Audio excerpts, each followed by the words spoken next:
Her arms felt heavy and non-existent at the same time, and she was tempted to ignore the text, but she reached into the side pocket of her bag to see who it was. Her head began to throb as she read the debit alert. 1 million naira? For what exactly? This better not be what I think it is, Addisua murmured to herself.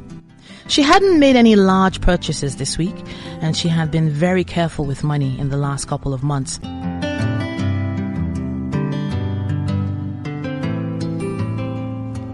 Hello and welcome to another edition of the On Air Book Club podcast with Titithedynamite. Right now we're on ABR, that's Africa Business Radio, and for those of you who are meeting me for the first time, just know one thing. I love to read. I love to read and then proceed to read some more.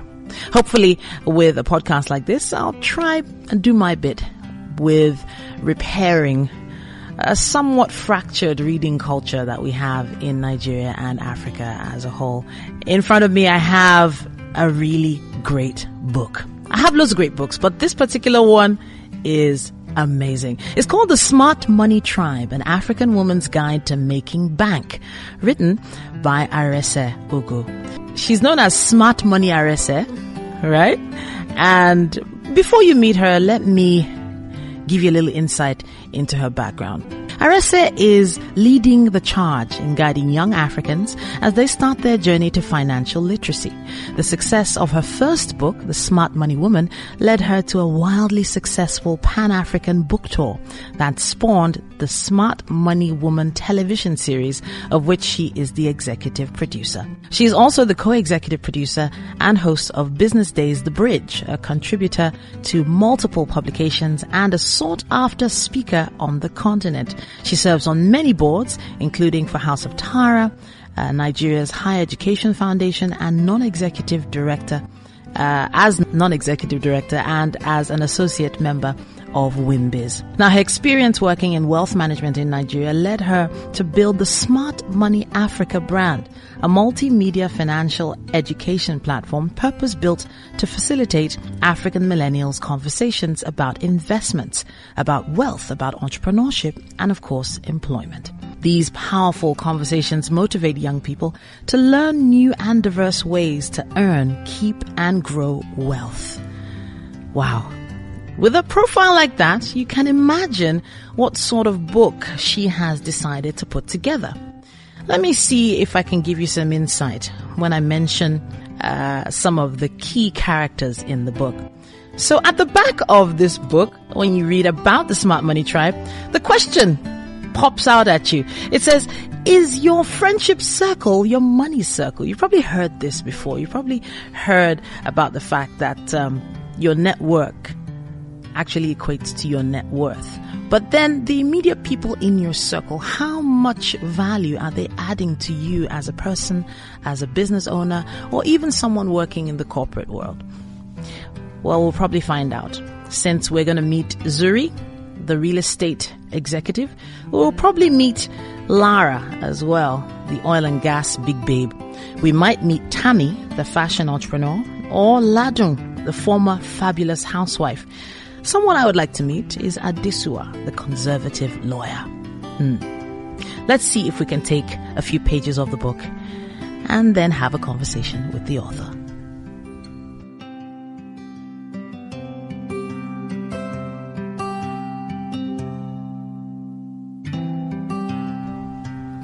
The Smart Money Tribe, written by Arese Ugwu. Passage, page 17. Addisua. She bounced around the boxing ring on the tip of her toes, her body automatically responding to the count of her trainer. 1-2 jab, 1-2, 1-2 jab, he bellowed. Right hook.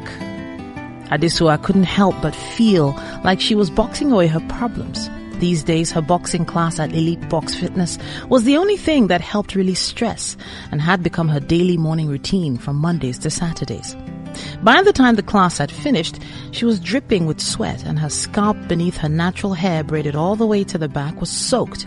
Multiple sets of HIIT plus the lack of air conditioning at the gym, compounded by the humidity, caused everyone to sweat profusely. At the end of every class, she swore she would never do it again, but she enjoyed the sweet pain that kept her coming back. As she put her boxing gloves off and into her gym bag, she proceeded to haul her body down the stairs to her car. There was a beep from her phone. Her arms felt heavy and non-existent at the same time, and she was tempted to ignore the text, but she reached into the side pocket of her bag to see who it was. Her head began to throb as she read the debit alert. 1 million naira? For what exactly? This better not be what I think it is, Addisua murmured to herself. She hadn't made any large purchases this week, and she had been very careful with money in the last couple of months, because between payments for her IVF and repayments to the bank for the loans she had taken out for Soji and his series of failed businesses a few years ago, she was just keeping her head above the water. Her spirit told her that this could only be one thing, but she didn't want to jump to conclusions. Maybe it was a mistake from the bank, because this couldn't be what I suspect it is. It isn't possible Soji could be that stupid or insensitive for that matter.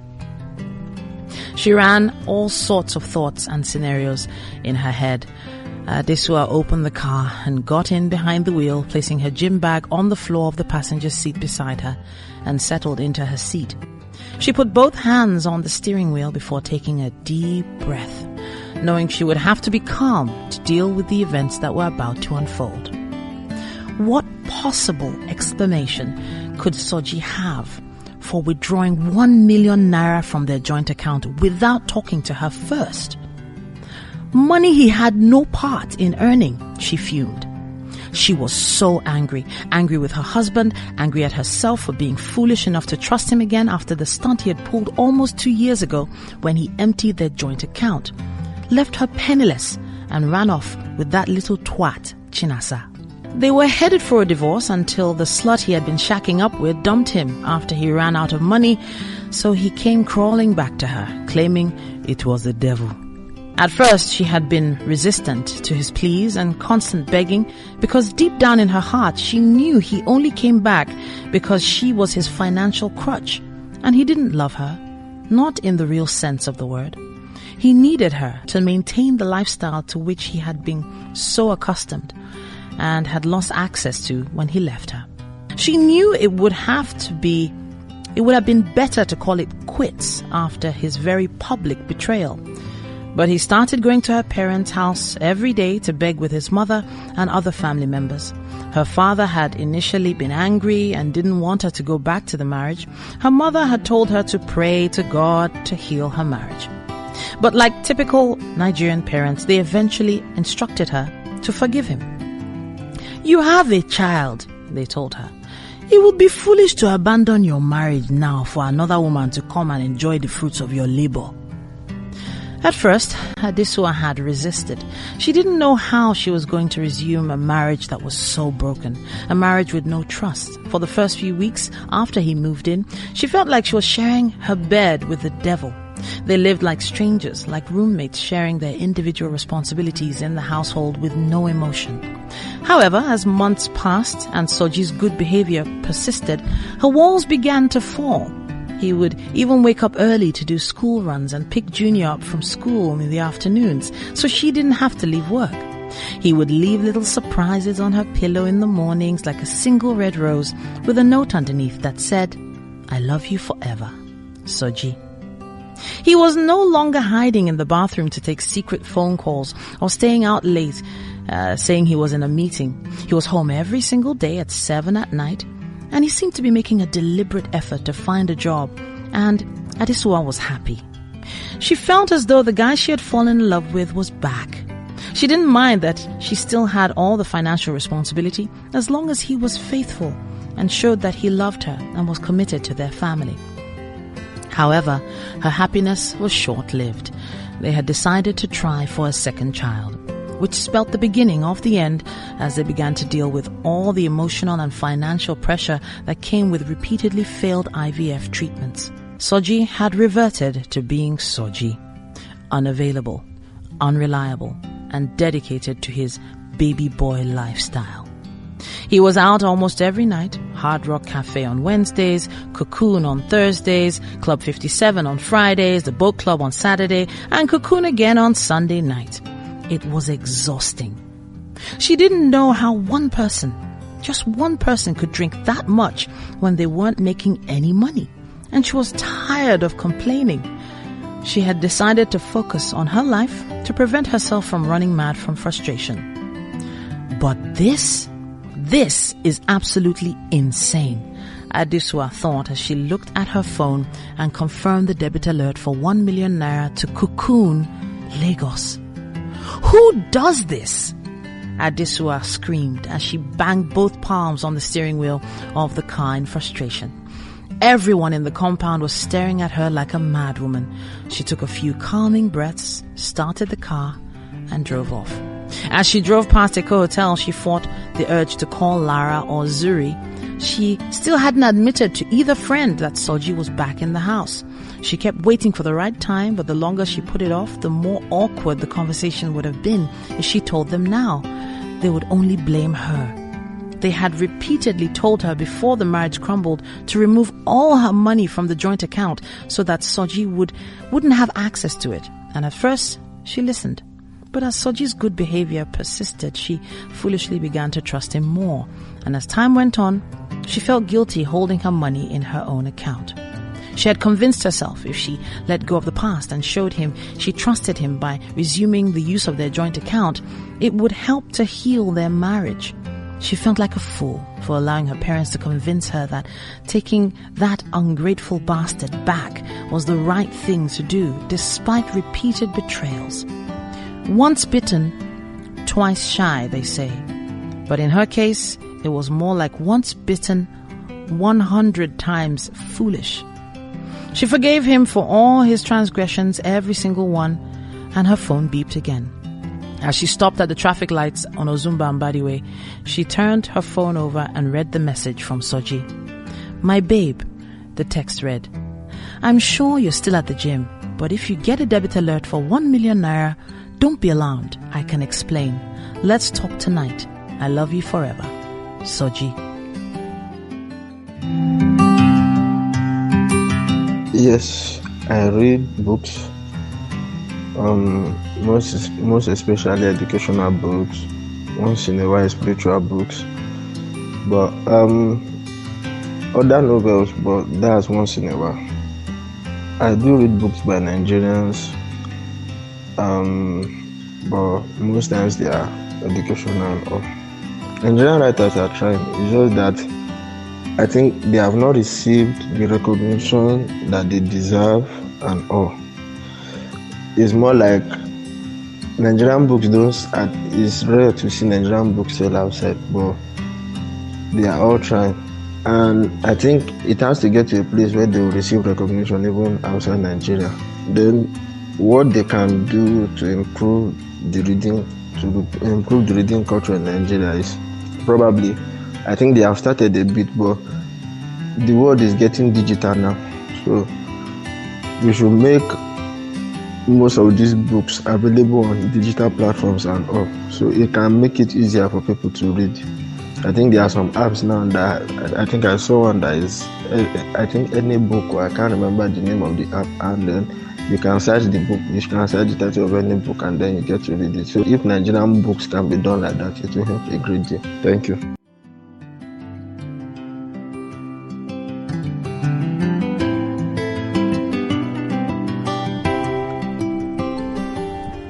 All right. Now that was a passage from the Smart Money Tribe, and I just picked Addisua's story because that was the first one that hit me like, oh my goodness. It does hit, and it hits hard, especially when there are probably so many women who can relate to this particular situation. In the studio with us, we have the one and only Arese, the money woman. She is here in the studio.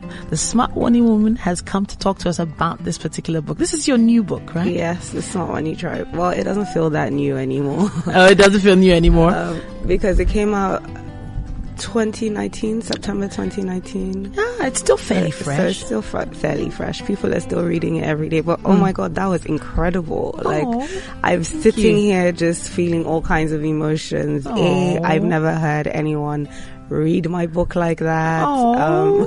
So maybe we should talk about you recording Audible. I don't mind, actually. I really wouldn't mind, because there are probably a few women that need to hear this while they're driving along in their car and they're receiving alerts from their joint account. Let's just put it that way. Yeah. But thank you so much for putting this together. The messages in here they're hard messages to put into context. And I feel like you decided to use stories to put them together. But let's hear from your side. After the first book, The Smart Money Woman, how did you put together the Smart Money Tribe? So The Smart Money Woman was, my first published work. And obviously I'd never written a book before, and it was just something that I had decided to do in this format. And I basically remember getting to the end of the first draft and realizing that I had mostly focused on Zuri, and I had done some very funny things, like called Tammy her best friend in chapter 1, and then after chapter 2 she kind of dropped off, and I had to basically go back and rewrite Tammy into like all the different chapters. But at the end of the first book, like, the response was incredible, even if it was so imperfect. Women from all over Africa were reaching out to me saying, oh my God, like, this spoke to me, I couldn't put it down. And it was just such an incredible feeling, and I wanted the book to do well, but I had absolutely no idea. Like, even in my wildest dreams, when I used to whisper to like my mentors or my support system what I saw for the book, everything that happened after that was so much bigger than what my mind could even like dream of.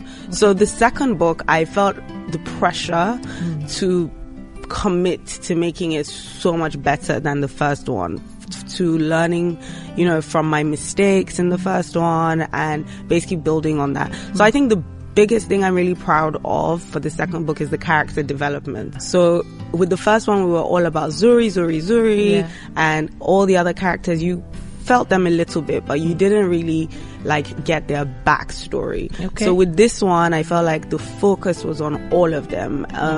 Every single character focused on a pain point with money. Every single character represented a different kind of African woman, whether they were intrapreneurs or entrepreneurs, and just basically explored different aspects of our personal finances that that are unique to us as African women, that might be difficult to explain to someone who is in Nigerian. And exploring those topics like financial abuse in this particular way. I had chills when I was like listening to you read it, because I could feel the emotions like again, and it was just amazing. I remember writing that. I remember exactly where I was when I was writing all the different parts you were reading, because I like to use life to basically infuse life into the stories of like the characters.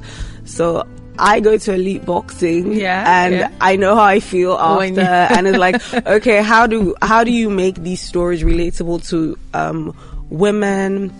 So you're basically like thinking, what do African cosmopolitan women do on a daily basis, and how do you infuse like the way that they think into the activities and all that kind of stuff.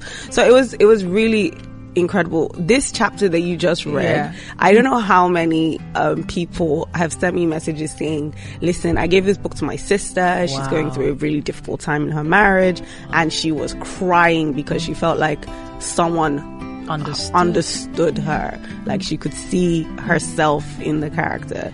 And so it's amazing. This baby boy lifestyle thing, it's especially with the so-called in quotes Lekki Island lifestyle that has become such a big deal, keeping up appearances, especially wearing a certain type of clothes, driving a certain type of car, maintaining that image has really affected a lot of families' relationships over time.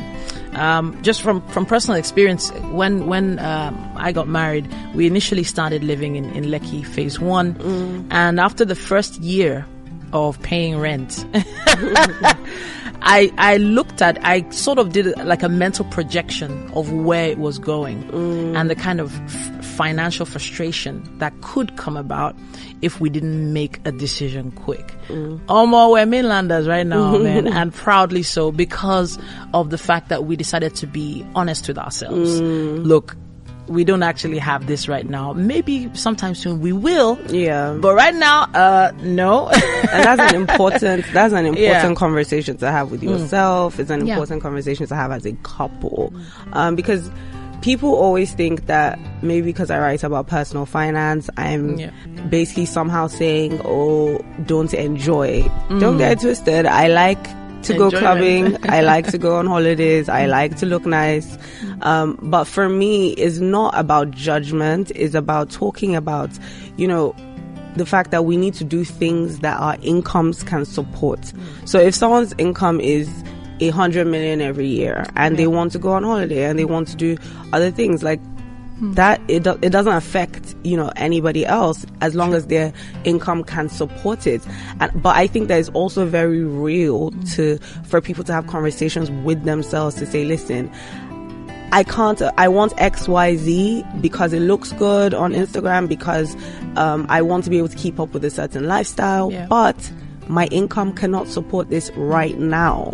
And it's okay to make short-term sacrifices so that you can win, long-term. So if it means having to cut down living expenses and live on the mainland for a few years so that we can build up to the lifestyle that we want, that is great. And I think that we're currently living in a society where people shame you for living within your means. And it's really sad, and I hope that that this changes, or this helps to change, that narrative.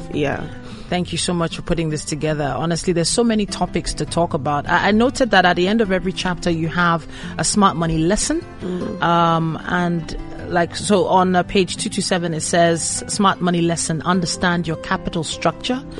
So you actually do go in depth. You also give exercises, avoid common pitfalls when it comes to debt. That was a really powerful one I read there as well.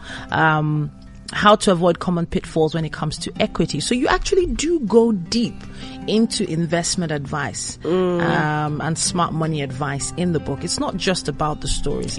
So you've kind of balanced it in a really sweet way. I don't know where the idea came from, but is there another author, maybe international author, you were trying to mirror when putting this together? Do you know, it's so weird. No.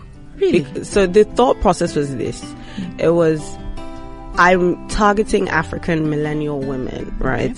And we don't respond well to don't do this and don't do that. And I wanted to create something that people would actually use and talk about, and it will be part of their lives, right? Like, I literally used to say I want people to talk about this the way they talk about Real Housewives of Atlanta. Like, for women to come together and have conversations about money, about their pain points with money, share investment techniques or advice or strategies in a fun way. And for me, I was like, okay, it needs to be in a story format. So I started writing the story, and I remember getting to say like chapter 2 and reading out to my friends on the phone saying, oh, what do you think? Does this dialogue seem, realistic and all of that? And then one day it hits me that because I have a financial background, I can see the lessons in the stories easily, right? But not everybody else. Exactly. So I thought not everyone will be able to read the story and immediately get, ooh, these are the money lessons, right? So I thought, maybe I should do a highlight of the money lessons after each chapter. so that they would understand, and it'll put it in context. So I did that. And then before I released the book, I also wanted some sort of proof of concept. So I did this challenge, this 30-day challenge on Instagram with my audience. And I basically said, listen, we'll do a smart money 30-day challenge.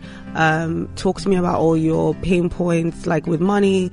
I'll send you one financial task in your inbox every single day for 30 days. Amazing. So it was like an email marketing thing.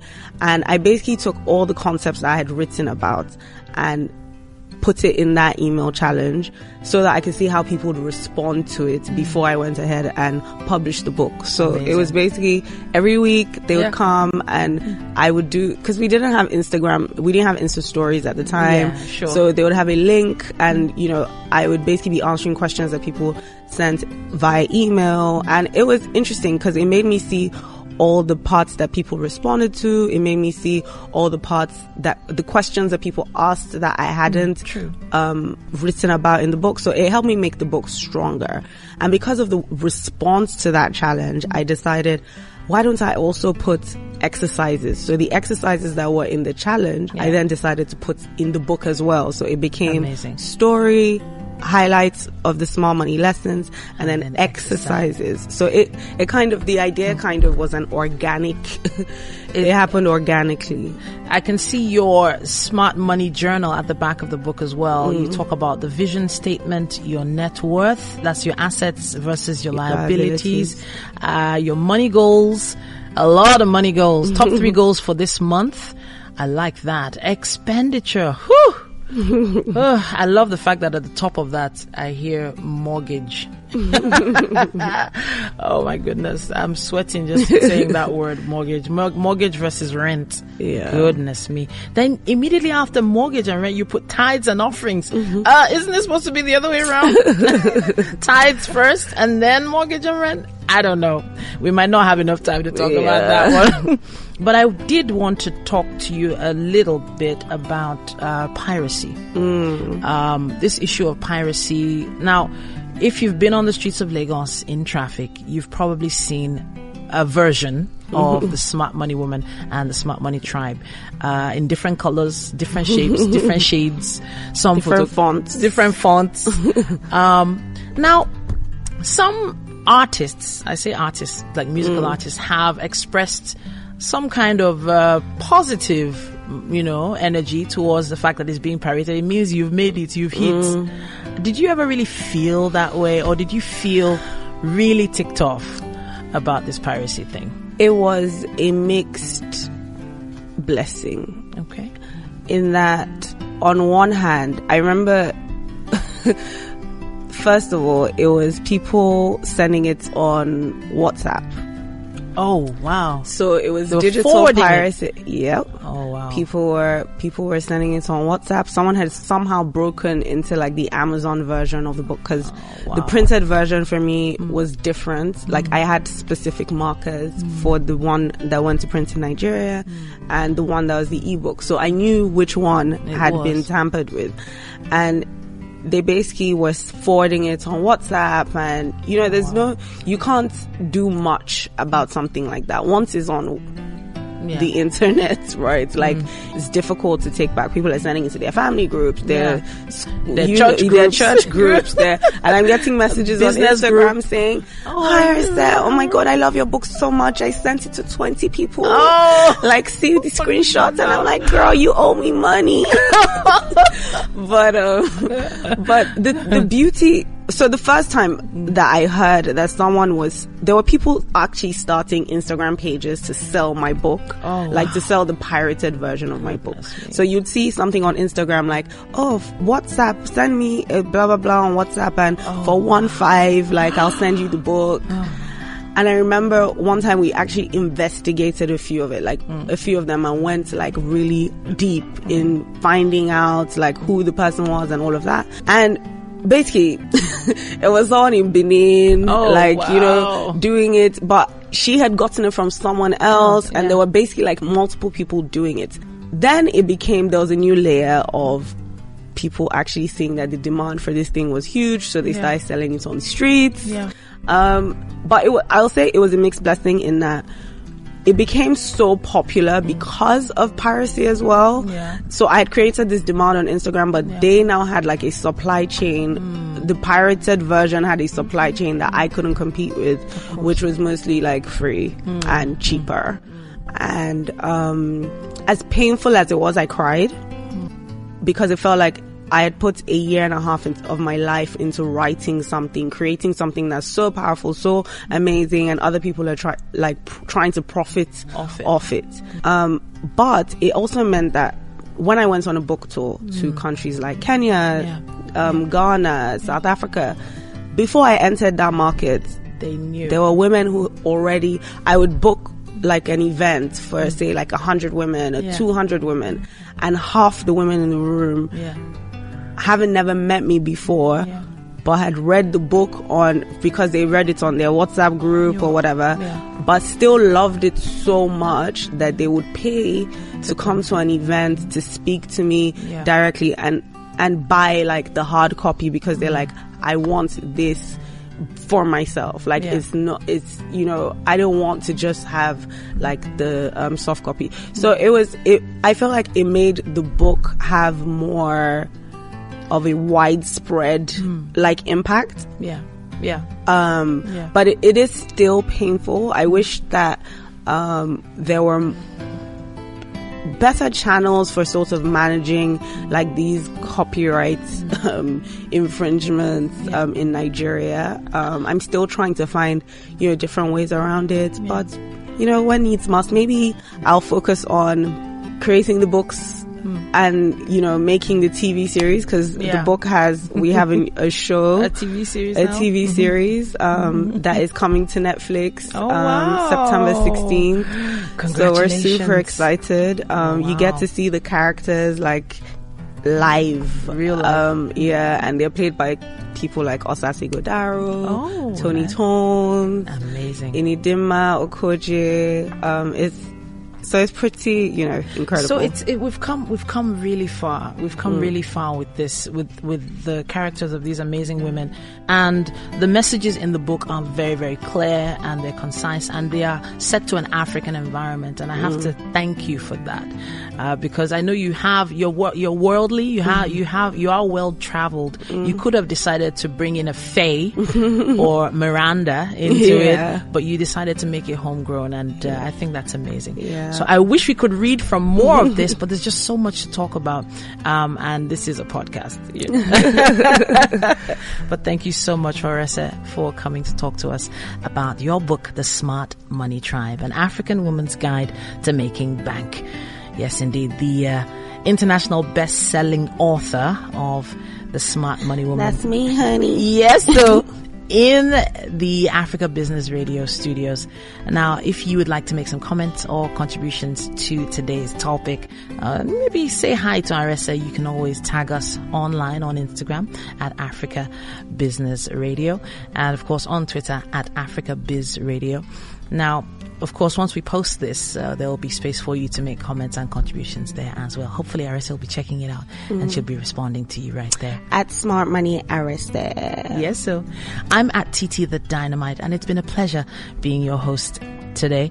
Now, this is a podcast tailored to create an environment where reading is valued and actively encouraged. So ask a friend, ask a family member to pick up a book today. You never know how you might be changing that person's life. Until next time, stay reading.